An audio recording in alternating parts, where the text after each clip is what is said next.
Bien le bonjour mesdames et messieurs, je suis Maxime Bizot, fondateur de fiche-droit.com et je suis ravi de vous retrouver aujourd'hui pour une nouvelle vidéo dans laquelle on va parler des effets personnels du mariage. Alors donc le mariage produit bien entendu des effets sur les époux.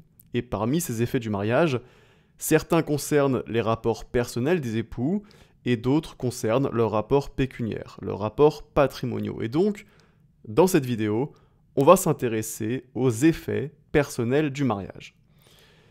Et en ce qui concerne les effets personnels, le mariage va essentiellement créer un certain nombre de devoirs réciproques entre les époux. Et le premier d'entre eux, c'est sans nul doute le devoir de communauté de vie, qui est contenu à l'article 215 du Code civil, qui dispose que les époux s'obligent mutuellement à une communauté de vie. Qu'est-ce que ça signifie? Ça signifie concrètement que les époux doivent en principe vivre ensemble dans le même domicile.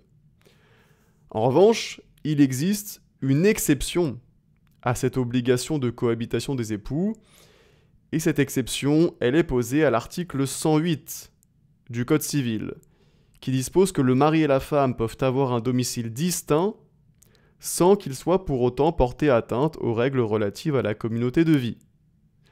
Donc, les époux ont la possibilité d'avoir des domiciles distincts, mais pour ça, même si la loi ne le dit pas expressément, eh bien il faut une raison.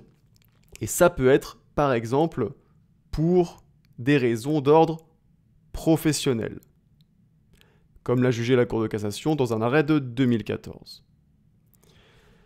Et puis, au-delà du devoir de communauté de vie, le mariage va créer d'autres devoirs entre les époux qui sont listés à l'article 212 du Code civil, qui dispose que les époux se doivent mutuellement respect, fidélité, secours, assistance.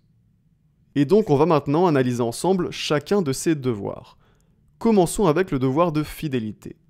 Qu'est-ce qu'il implique ce devoir de fidélité? Eh bien il implique que les époux doivent s'abstenir d'avoir des relations sexuelles avec des tiers. C'est ce qu'on appelle un adultère.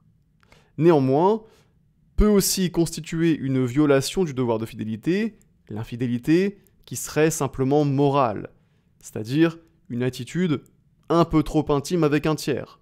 Par exemple, le fait d'envoyer des messages équivoques ou des photos suggestives, les fameux nudes. Et bien ça peut être constitutif d'une violation du devoir de fidélité parce que c'est tout simplement une infidélité morale. On a aussi donc le devoir de respect mutuel qui tout simplement oblige chacun des époux à respecter d'abord l'intégrité physique de l'autre époux et également ses convictions morales. On a aussi à l'article 212 le devoir d'assistance en vertu duquel les époux ont le devoir de s'aider mutuellement dans les épreuves de la vie, de s'aider mutuellement pour faire face aux difficultés de la vie. Alors ce devoir d'entraide, il prend des aspects variés. On peut citer quelques exemples. Par exemple, si un des époux est atteint d'une maladie, eh bien l'autre époux devra l'aider, devra le soutenir moralement et lui procurer des soins. De même, si un des époux a perdu un être cher, eh bien l'autre époux devra être là pour lui et le soutenir moralement. Et le devoir d'assistance, il fait aussi naître, par exemple, une obligation pour chaque époux de coopérer aux tâches ménagères.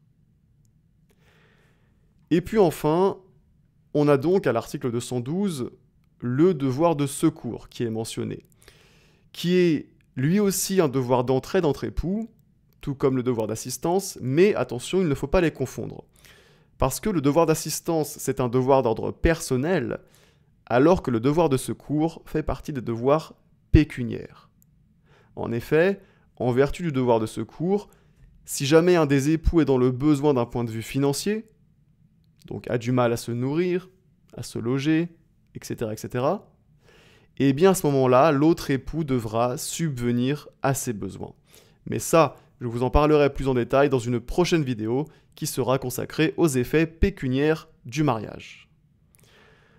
Et donc sur ce, cette vidéo sur les effets personnels du mariage est terminée. J'espère qu'elle vous a plu, j'espère qu'elle vous a été utile. N'oubliez pas de me mettre un petit like, ça fait toujours plaisir et ça m'aide à faire connaître mon travail à plus de monde. Et suite à ça, on se dit à très bientôt.